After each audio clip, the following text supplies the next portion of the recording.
Good morning student. आज हम हिंदी में चुनाव प्रक्रिया कब क्या कैसे यानी कि चुनावों के बारे में पढ़ेंगे कि चुनाव क्या होते हैं, उनकी किस प्रकार से उनकी प्रक्रिया होती है, कब होते हैं और कैसे होते हैं और क्या होते हैं। तो इस पाठ का सार है, इसमें देखेंगे हम पहले। प्रस्तुत पाठ में चुनाव प्रक्रिया की जानकारी दी गई है। दीपक दादाजी से पूछता है कि चुनाव क्या होते हैं। दादाजी दीपक को बताते हैं कि चुनाव में जनता अपना मत देकर अपने प्रतिनिधि चुनती है। विद्यालय में गुरुजी ने बताया कि हमारे देश में एक निश्चित प्रक्रिया के तहत सरकार जनता द्वारा चुनी जाती है। इस व्यवस्था को लोकतंत्र कहते हैं। गुरुजी ने यह भी बताया कि चुनाव राजनीतिक दल के माध्यम से या स्वयं निर्दलीय प्रतिनिधि के रूप में लड़ा जा सकता है। चुनाव लड़ने की एक निश्चित आयु निर्धारित होती है। वोट देने की न्यूनतम आयु 18 वर्ष निर्धारित है। गुरुजी ने आगे यह बताया कि वयस्क मताधिकार हेतु मतदाता सूची में नाम दर्ज कराना होगा। 18 वर्ष या उससे अधिक आयु के सभी नागरिकों को बिना किसी भेदभाव के मत देने का अधिकार वयस्क मताधिकार कहलाता है। जिस सूची में मतदाताओं के नाम होते हैं उसे मतदाता सूची कहते हैं। मतदाता सूची में नाम दर्ज कराने का कार्य बूथ लेवल अधिकारी, जिसको BLO कहा जाता है, यह स्थानीय सरकारी कर्मचारी होता है जो चुनाव आयोग का प्रतिनिधि होता है।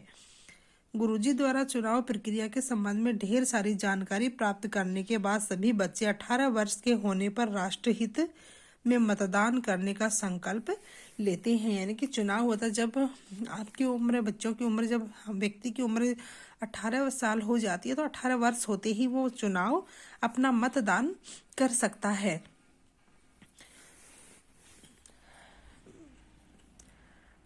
बालकनी में दादाजी मुड्ढे पर बैठे हैं, अखबार पढ़ रहे हैं। दीपक बाहर खेल रहा है। कुछ लोग फाटक खोल कर बंगले में प्रवेश करते हैं।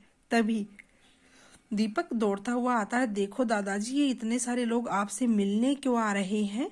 दीपक का वो खेल रहा होता है और जैसे ही क्या है, घर के बाहर गाड़ी आती है, आके रुकती है, तो दीपक वो दौड़ता हुआ आता है अपने दादाजी के पास और आके कहता है कि देखो दादाजी, इतने सारे लोग हैं, आपसे मिलने के लिए क्यों आ रहे हैं। दादाजी, बेटा अगले माह विधानसभा के चुनाव होने वाले हैं ना, इसलिए चर्चा करने आ रहे हैं। दीपक, दादाजी, ये चुनाव क्या होते हैं। दादाजी, बेटा चुनाव में जनता अपना मत देकर अपने प्रतिनिधि चुनती है, उसे चुनाव कहते हैं।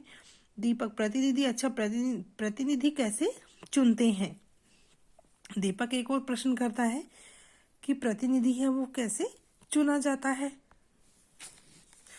दादाजी, बेटा आप अभी छोटे हो, जब आप 18 वर्ष के हो जाओगे तब आपको जानने की जरूरत है, अभी आप स्कूल जाओ। और दादाजी से कहते हैं कि अभी आप बहुत छोटे हो, जब आप 18 साल के हो जाओगे तब आपको जानने की जरूरत है, तब आपको बताया जाएगा कि चुनाव प्रतिनिधि क्या होता है। दीपक, बताओ ना दादाजी। दादाजी, अभी आप जाओ, आपके स्कूल का समय हो गया। इस बीच सभी लोग दादाजी के पास आ जाते हैं तथा दीपक स्कूल के लिए रवाना हो जाता है। दीपक विद्यालय में अपने गुरुजी से, गुरुजी मुझे बताइए कि चुनाव क्या है और ये कैसे होते हैं। गुरुजी, हाँ, आज दीपक ने बहुत ही महत्वपूर्ण प्रश्न पूछा है। मैं आप सभी को चुनाव प्रक्रिया के बारे में बताता हूँ। लोकतंत्र में सरकार बनाने के लिए चुनाव की प्रक्रिया अपनाई जाती है। लोकतंत्र लोगों के बीच में सरकार चलाने के लिए, सरकार बनाने के लिए जनता है वो अपना चुनाव देकर, अपना मत देकर चुनाव की प्रक्रिया करती है और किसी एक व्यक्ति को सरकार चलाने के लिए चुनती है। गुरुजी, लोकतंत्र क्या होता है ये भी बताइए। नेहा, गुरुजी, लोकतंत्र क्या होता है ये भी बताइए। गुरुजी, हाँ, आपको सब बताता हूँ। सारे देश में एक निश्चित प्रक्रिया के तहत सरकार जनता द्वारा चुनी जाती है, उसे लोकतंत्र कहते हैं। यानी कि क्या है, यानी कि एक निश्चित प्रक्रिया, देश के अंदर, हमारे देश में एक निश्चित प्रक्रिया के तहत सरकार जनता के द्वारा चुनी जाती है, उसको लोकतंत्र कहते हैं। यानी लोगों के द्वारा चुनी हुई सरकार को लोकतंत्र कहते हैं। सालू, ये निश्चित प्रक्रिया क्या होती है। गुरुजी, इस निश्चित प्रक्रिया को चुनाव कहते हैं, जिसमें जनता मतदान द्वारा अपने प्रतिनिधि को चुनती है।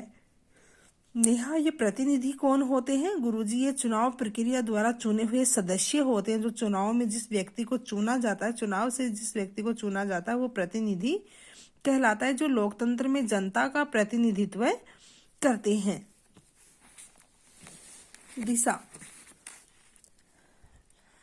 गुरुजी, क्या मैं भी चुनाव लड़ सकती हूँ? गुरुजी, नहीं, चुनाव राजनीतिक दल के माध्यम से या स्वयं निर्दलीय प्रतिनिधि के रूप में लड़ सकते हैं, परंतु उसकी एक निश्चित आयु निर्धारित होती है। आपको यह जानकारी तो होगी कि वोट देने की न्यूनतम आयु भी 18 वर्ष निर्धारित है, यानी 18 साल का होते ही वोट देना होता है, उससे पहले नहीं। दीपक, जब मैं 18 वर्ष का हो जाऊंगा तब क्या मैं भी वोट दे सकता हूँ? गुरुजी, हाँ, आप वोट देने जा सकोगे, परंतु इससे पूर्व आपको वयस्क मताधिकार हेतु मतदाता सूची में अपना नाम दर्ज करवाना होगा।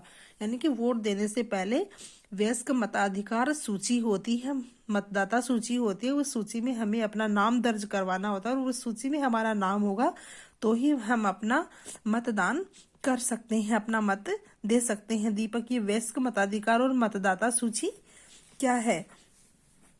गुरुजी, 18 वर्ष या उससे अधिक आयु के सभी नागरिकों को बिना किसी भेदभाव के मत देने का अधिकार वयस्क मताधिकार कहलाता है। जिस सूची में मतदाताओं के नाम होते हैं उसे मतदाता सूची कहते हैं। मतदाता सूची में नाम दर्ज कराने के लिए एक निर्धारित प्रपत्र भरना पड़ता है। दीपक, गुरुजी, मतदाता सूची में नाम कौन दर्ज करता है?